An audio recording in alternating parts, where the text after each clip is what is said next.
guys, it's Clifton with the Young Prep again, and today I'm going to be talking a little bit about dress. Now, obviously, you can see I'm dressing a little dapper, a little fly in tuxedo, like James Bond. Got my gentleman's carry and all dressed up ready for whatever the day may bring. However, in a survival situation, you don't want to be wearing something like this. Instead, you might want to wear something more like this. But again, this is a suit. This isn't the best thing to wear in a survival situation, despite how good I might look in it. This nice western suit with the pearl snaps, the vest and the tie, and of course a banded hat. And while this suit has its ups, it's a little more flexible than the tuxedo. It's still tight. It's still a suit. You still don't have all the movement that you need. Some perks of this suit are that it has a lot of sun coverage with this hat, and it does keep most of your skin protected. You know, you could walk through the woods in this and you would be protected from animal bites, scrapes, things like that, but it's, again, not the best. And some of the reasons for that might be that, one, I can't really move. I've got this tight suit coat on, I've got these tight pants on, and then the biggest thing is that I'm not really wearing good shoes for walking. You can see I'm wearing these boots. Now, boots aren't the worst. They offer a lot of protection. They'll protect you from snake bites and things, but they sure aren't the best due to, as you can see there, that big clunky heel and these tiny rubber soles. They don't really match your foot too well for walking. You could walk in them, you could survive, and again, the suit is pretty flexible. You can do a lot of things in it. You could survive in it, though it's not the best. You could make it work. So to make it work better, there's a whole bunch of other things you could do, such as dressing more like this. So it's a little difficult to see. I'm just in a white t-shirt, right? But what I'm wearing is some old army pants, which are good for survival. I've got on this web belt, which is good for holding a holster or a knife or a machete or whatever equipment you need on your body. That gives you some extra room. And then I've also got on these combat boots, which are very good for walking. They're good boots. They have a lot of ankle support and everything. And then, you know, if you really want to throw the whole outfit together, you could even carry something with you like a military helmet, which again is very good. It's versatile. It can protect you from some fragments and gunshots and things. And then when you're thirsty or you're hungry, there's also a cooking pot that you could use just by taking out the liner. You've got yourself a pot to cook in. You know, even comes with its own handles. But the issue with this isn't one, that it's heavy, but two, because in a long-term survival situation, you're going to have to deal with people at some point. And you never want to come off as a professional or as overly prepared or as someone that just has a lot of the things you need to survive. Because if someone thinks you have a lot of water and they have a little water, they're going to attack you for your water. If they think you have a lot of food and they have a little food, they're going to attack you for your food. They might think, oh, I bet that guy has a great shelter, and attack you to go live in your shelter, or attack you for your boots. You know, in a survival situation, a long-term survival situation, you're pretty much constantly moving, so you're going to need a good pair of boots, and they might take them. You know, some perks of this outfit are the helmet can be used as a cooking pot. The boots are very good. The pants give you a lot of range of motion. The belt is used for a lot of good things, but the downside is you're gonna make yourself a target. So to dress, you're gonna want to blend in something like this. So obviously I'm wearing just a moisture wicking fishing shirt, which is fine. The issue with it is it's a button up, so it takes a little bit of time. But again, it's moisture wicking, so it's pretty good. It's lightweight, it's airy, it's comfortable. I've got an undershirt on, so I even have some layers in case it gets a little cold. But it's short sleeve, so I can get cold. That's an issue with it. I've got a hat on this one. So unlike the last few, unlike the tuxedo where there's no hat at all, no sun protection, I have a little bit of sun protection here on my face and my eyes where it's most important. Now, this isn't as good as the Western suit that had all around protection, but it is still better than the Army helmet. The Army helmet provides just protection right around your eyebrows and the tops of your ears, which again is important, but not quite as good as this. So a little bit more protection, you can kind of hide your face a little bit, you know, it's pretty good. And then to show you the rest, what makes this outfit really bad is I've got shorts on.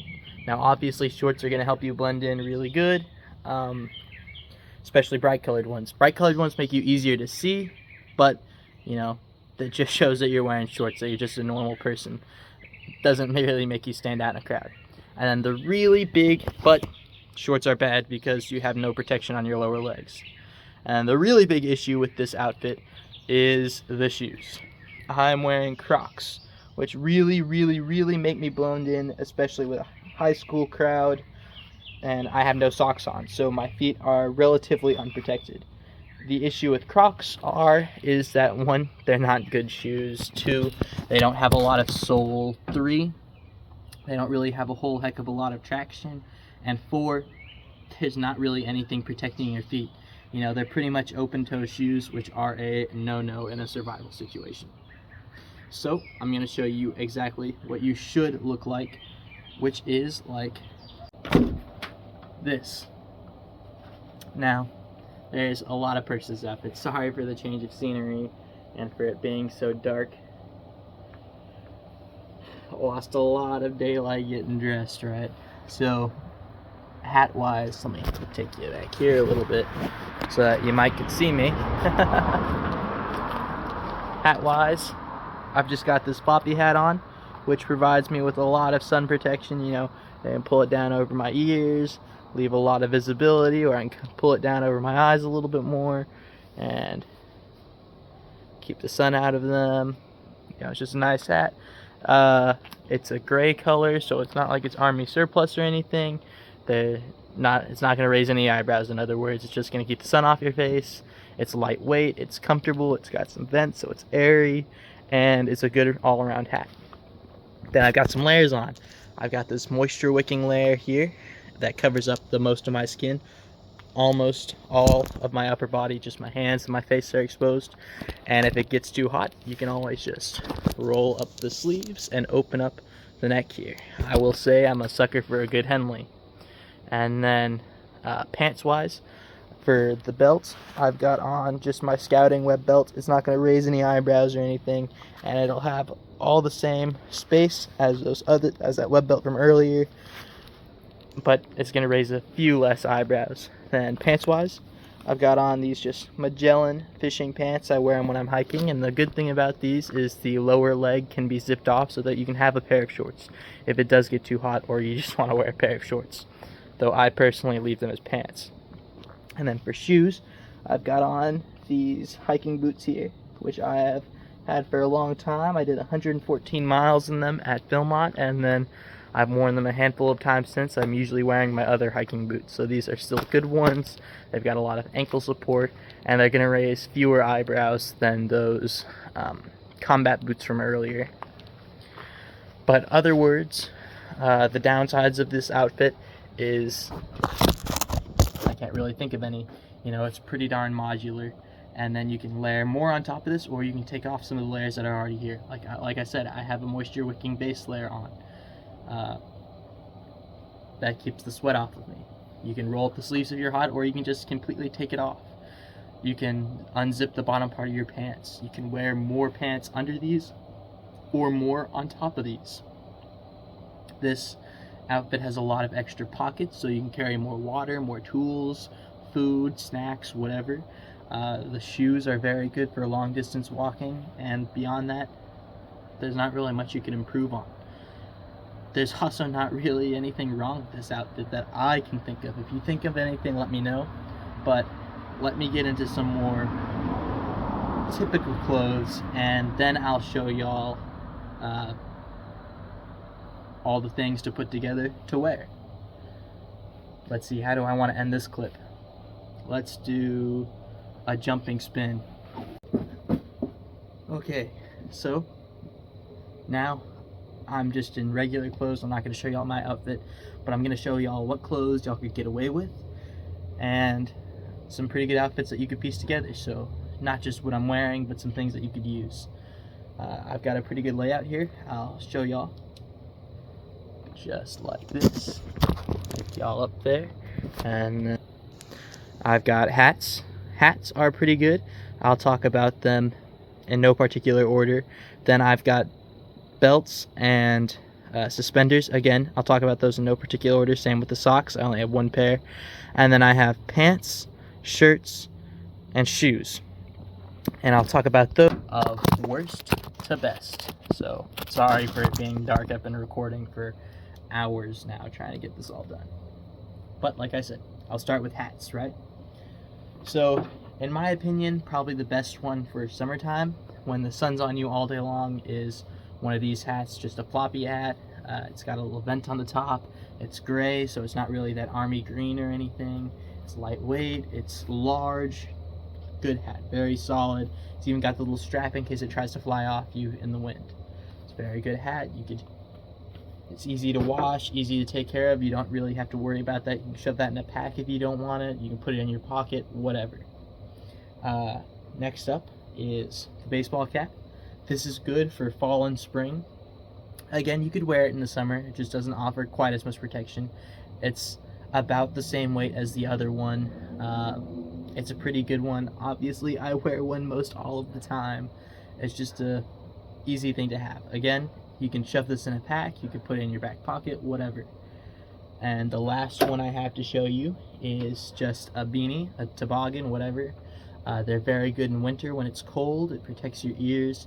It doesn't offer a whole lot of sun protection because they don't have a brim, but they're still really good hats overall. Some hats that I didn't show y'all would be, again, that cowboy hat, which is very good. It keeps the sun off your head and it'll keep your head warm because it's felt, or you can use a straw one that would keep your head cool, but it's very difficult to take care of. So in a survival situation, I would much rather have the floppy hat over the cowboy hat. But those are just some hats that I've shown y'all. Next up would be belts. Obviously, y'all saw my scouting web belt earlier. I'll show that to y'all again in a second with the pants. But what I'm talking about is belts versus suspenders. Belts are very good at keeping your pants to you, and you can keep extra things on your belts. But over time, they do start to wear on you a little bit. So I like suspenders a lot. So long distance walking, I like suspenders, or even just working, I like suspenders. To me, they're a little bit more comfortable, but not everybody likes to wear suspenders. So belts are always an option there. And then for socks, you're gonna wanna look for thick socks, even during the summer. Your feet will be hot, but they'll thank you. You know, blisters and hot spots on your feet are very difficult to take care of if you don't have any moleskin or anything. So these are A+++. Thick socks. Now then, we're moving on from the stuff that is just universal to the stuff that is, again, worst to best. Starting with pants.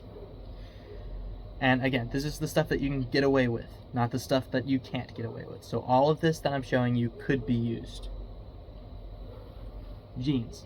Jeans are very good pants, don't get me wrong.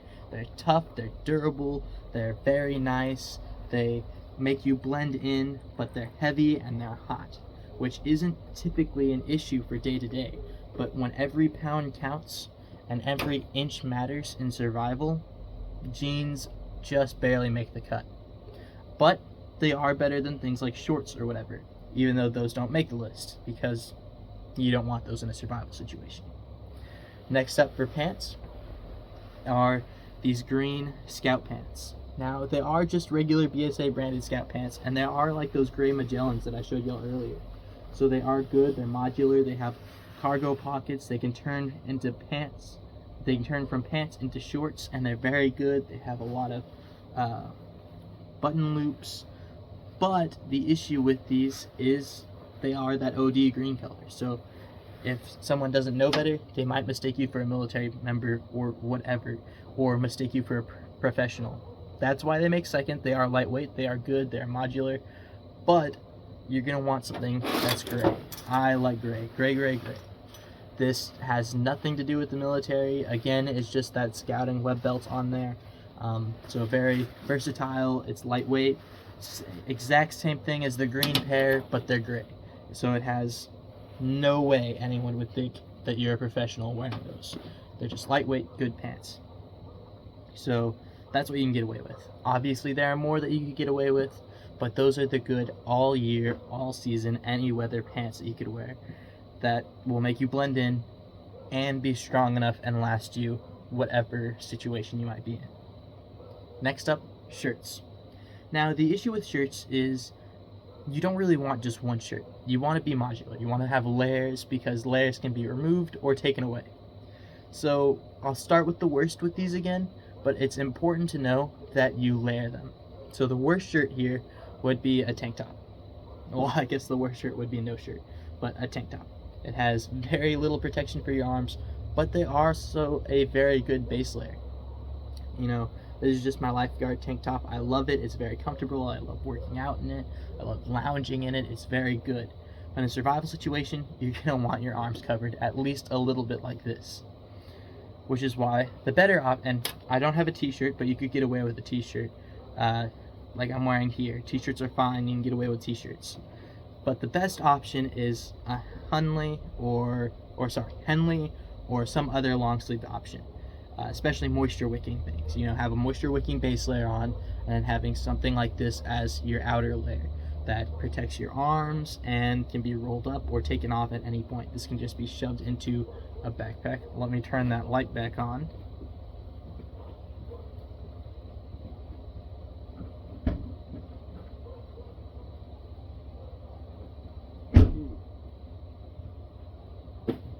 Sorry about that. So again, that is worst to best, but remember, a tank top makes a very good base layer. A t-shirt makes a very good base layer, and that makes a very good outer layer. You wouldn't want that long sleeve thick Henley as a base layer. You would want that as your outer layer. But moving away from pants, now we're into shoes. Easily the most important part of survival is movement. Movement, water, and fire. Well, movement, water, fire, eating. Most important parts of survival. And you can't really move if your feet are unprotected, which is why people invented shoes. So the options for shoes that you have that you can get away with. If you don't want to get away with it, you can wear flip-flops, sandals, Crocs, whatever, but you can't get away with those. What you can get away with, and these are the worst, I would never wear these in a survival situation, regular old tennis shoes. They're good for running in, on regular situations, they're comfortable, but in a long distance situation, they offer very little protection for your feet. They just kind of cave in there, so a knife could cut you, or they're gonna break easier than a lot of things, and they offer no ankle support. As you can see, they're low top.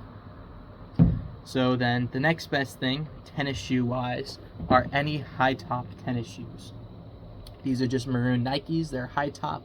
Again, these aren't gonna last you as long as combat boots or hiking boots, but they have good tread, so a little bit more grip than the regular tennis shoes. They do offer more ankle support. They just aren't gonna last you as long. So you could get away with those. Those are fine. Tennis shoes, again, you can sort of get away with, not long distance, but you can get away with them. They just won't last you as long. Again, the high tops won't really last you as long either, but they're a better option.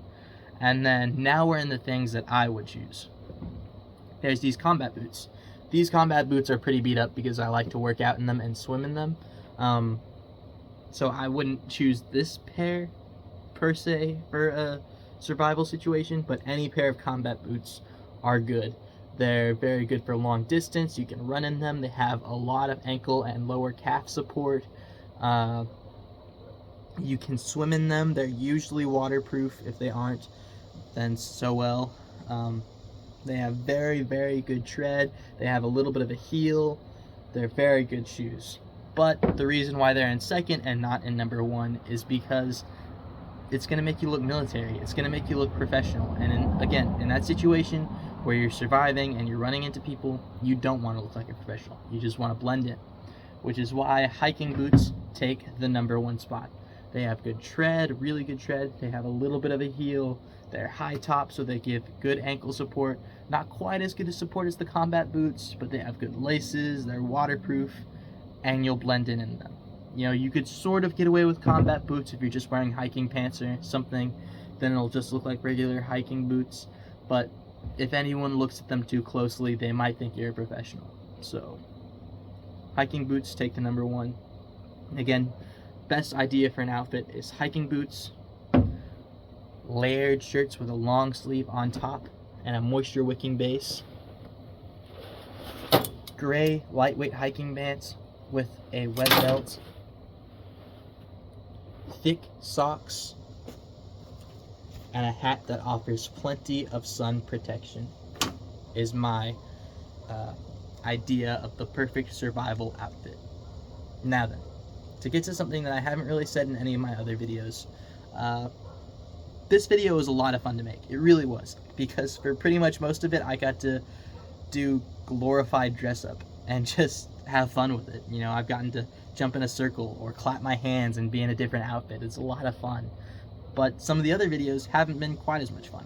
The reason why I'm making these is so that I can improve my preparedness levels and I can help y'all improve y'all's. But I also want this to reach as many people as possible. I want to see a little bit of a return from this. So to anyone watching this, would you please hit the like button and subscribe and hopefully leave a comment. In this video, unlike the others where I leave y'all with a little bit of advice at the end, in this one, what I'm going to say is I want y'all to leave in the comments what y'all have done this week, or if you're new to it, this month, to help better prepare yourself for a survival situation. It can be if you've added food to your preps, water to your preps, if you've just expanded your wardrobe to have better, more functional clothing, or if you've worked on your vehicle so that you can learn a little bit more. Tell me what you've done. Thank y'all, and see y'all in the next video.